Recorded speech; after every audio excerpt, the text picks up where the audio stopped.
Welcome, welcome. I'm your host, Brian Halley, and you're listening to the Brandstanding Podcast. I'm excited to help you unlock the magic of brand strategy to supercharge your business in a way that's practical, easy, and fun. So let's dive in.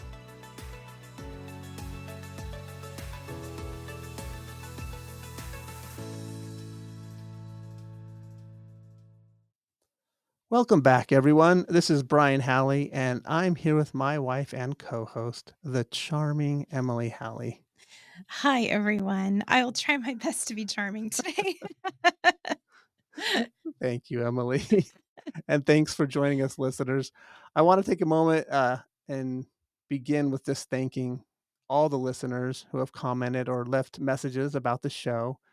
Emily and I really enjoy reading them, and we love sharing the experiences we have gained on our journey of building brands. Today's episode, we will be answering why the message phase is the foundation for design. For a quick recap on the journey so far, we have introduced the three phases of branding: the message phase, the identity phase, and the expression phase. Emily, do you want to remind us a quick overview of the message phase? What's in it? Yeah, sure. So the messaging phase is all about establishing what the strategy is for your brand. Okay. So in our initial episodes, we went over figuring out what the purpose is for your company. The reason that you do what you do. We also went over how to position yourself in the marketplace. So if you take into consideration all of the competitors in your space, um, what messages are they sending? And then where are the gaps in that marketplace that you could fill? And then how do you communicate that to your customers? This is all about figuring out who your customers are and what they want, things like that. There's also the promise, which is figuring out what is it that my brand can deliver on consistently every time so that customers can come to expect a certain quality or a certain experience when they interact with my brand. And then finally, personality. So, how is my brand going to connect with people? What are the personality traits? What are the things that I am wanting my customers to experience when they work with my brand or buy from my brand? And along with this, we went over the archetype strategies. So we went over the 12 brand archetypes and how you could use those stories to kind of create like a shortcut with your brand personality to connect with your customers quicker and have them remember who you are. Great. And choosing one archetype was very important because it takes them down that bridge, connecting the customer and the business to the customer down that same bridge. Mhm. And it shapes the perceptions about your brand and establishes emotional connections with your customers.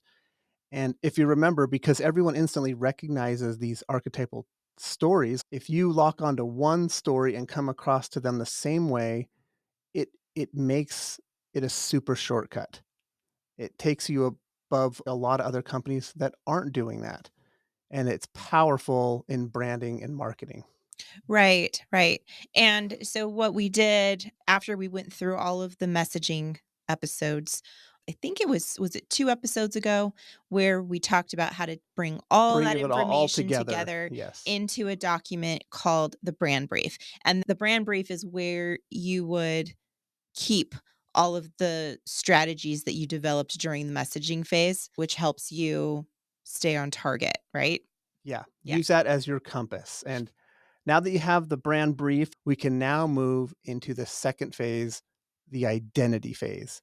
And I love the identity phase. That's kind of what my That's your expertise is that's on. your that's your spot, Yeah. your niche. Yeah. So the brand brief now becomes your brand compass and directly impacts the choice that you and your design team are going to make about what colors, what fonts, and what symbols your logo should contain in order to meet the strategies that are in your brand brief. So it's like this process of figuring out how do we take this strategy and then visually communicate our archetypal story to our customers, um, because the goal of the identity phase is to create this logo, right? And your logo is the entry point into your brand. Yeah, and it represents so much. It seems like a simple, tiny Yeah, what it's it this comes out, tiny but tiny little mark, but it has to contain so much meaning. yeah, like your face. When people see your face and it represents something, it's who you are, what you represent, all that stuff, and the logo does that for your company, carries a lot of weight. Right. So color is one of the tools that you have to communicate meaning because color evokes emotion. So being intentional about which colors you pick for your brand can help your customers feel the emotions that you strategically want them to feel. Back when you were doing your brand brief, what were the emotions that you wanted people to feel when they interacted with your brand? And color is one of those ways that can help you produce those emotions. Yeah, yeah, so if you think soft pastel colors suggest caring and kindness. If you use more muted blues and tans, you feel more calm, cozy, and relaxed. Blacks can either be elegant or sinister, depending on how you use them and what font you match them up with, etc. And we will get more in depth in all the colors and how they match up with the archetypes in the colors episode coming up. Awesome. So another tool that you can use are your fonts, your typography. The style of the font that you choose communicates something about the tone of your brand. So there are fonts that look more professional, there are fonts that look childlike, there are fonts that look athletic, fonts that look rebellious or playful. So depending on what the tone is that you're trying to communicate, your typography can go a long way in doing that. Yeah, and fonts hold so much baggage. You wanna make sure that it's not outdated. You wanna make sure it aligns with, who you are in this brand brief, and we're gonna do a podcast on that in a future episode coming up. Yeah, we'll show some Version. visuals for what we are trying to explain. Okay, and finally, you've got the symbols that are going to make up your logo mark. These can be powerful because they can communicate something essential about your message. So you could communicate something about your product or service, something about your brand purpose, something about your position in the marketplace, or something about your personality. So, what is the most important thing to get across in your logo mark? And you can work with symbols to help you communicate that. Yeah, and use shapes at the same time. We're gonna go over the 7 types of logos and how they play that critical role in moving that brand forward. I love the logo episode. I can't wait to do it.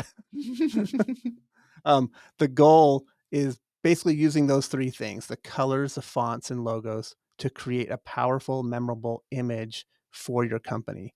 It's gonna impact your company so much because you have thought about it more than possibly another company. It will raise you above and push you forward and help you be memorable because you've taken the time to do this.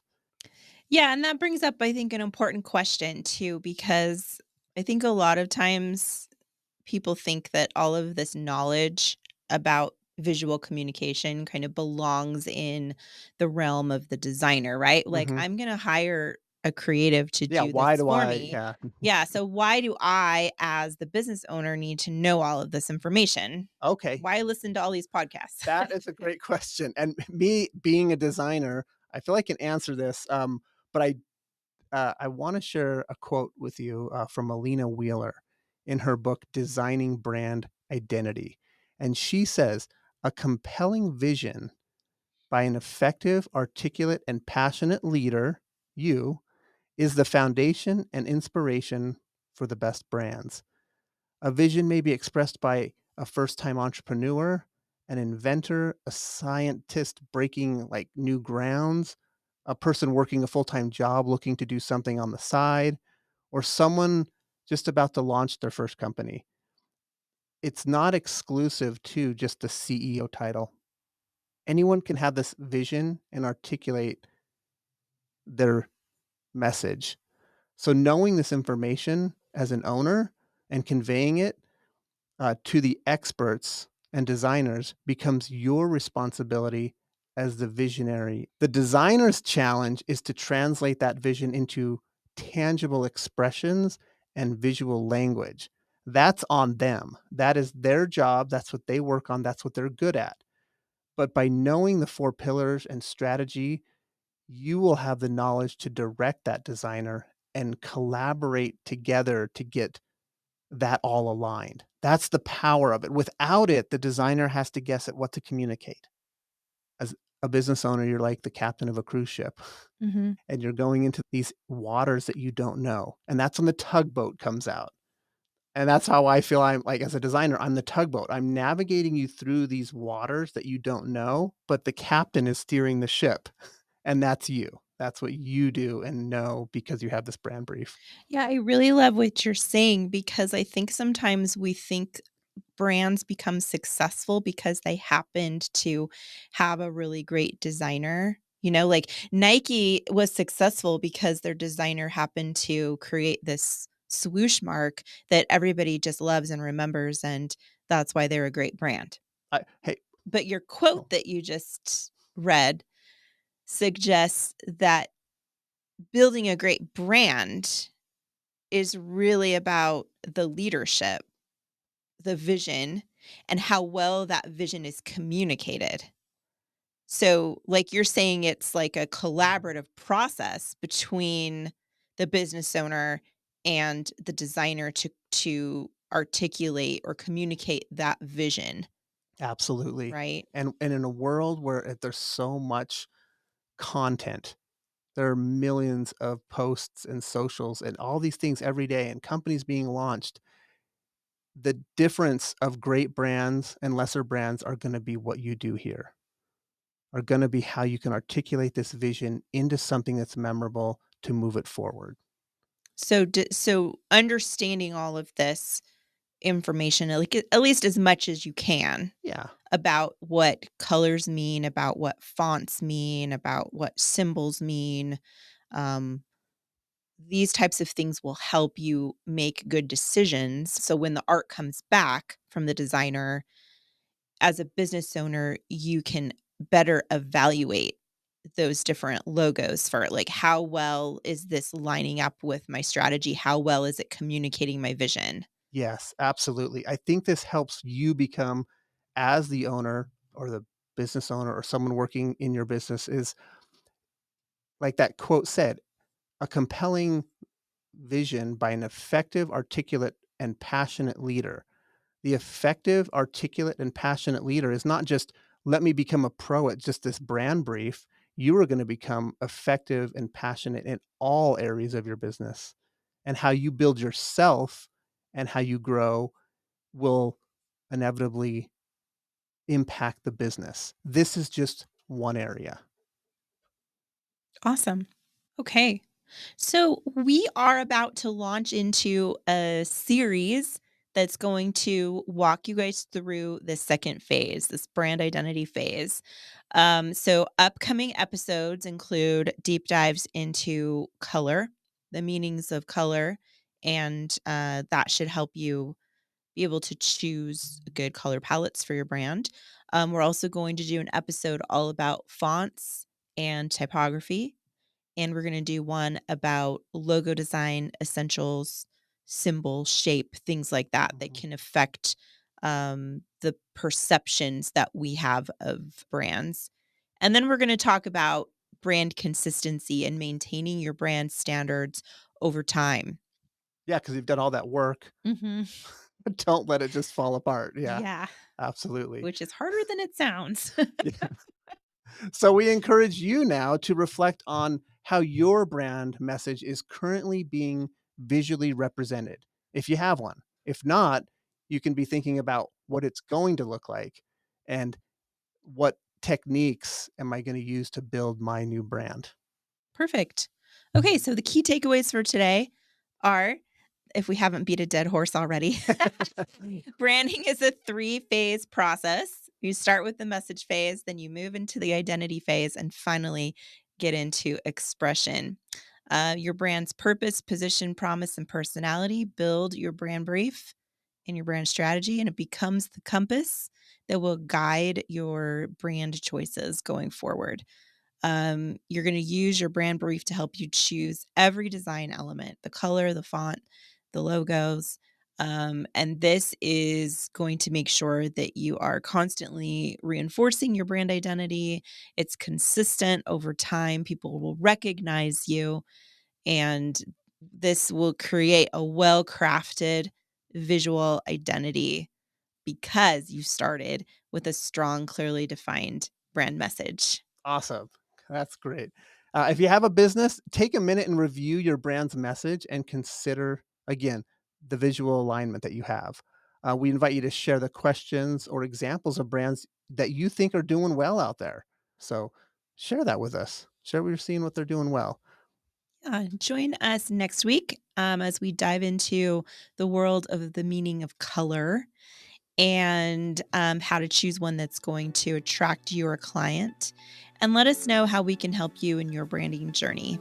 Great. That concludes this episode. Please comment or reach out with any questions.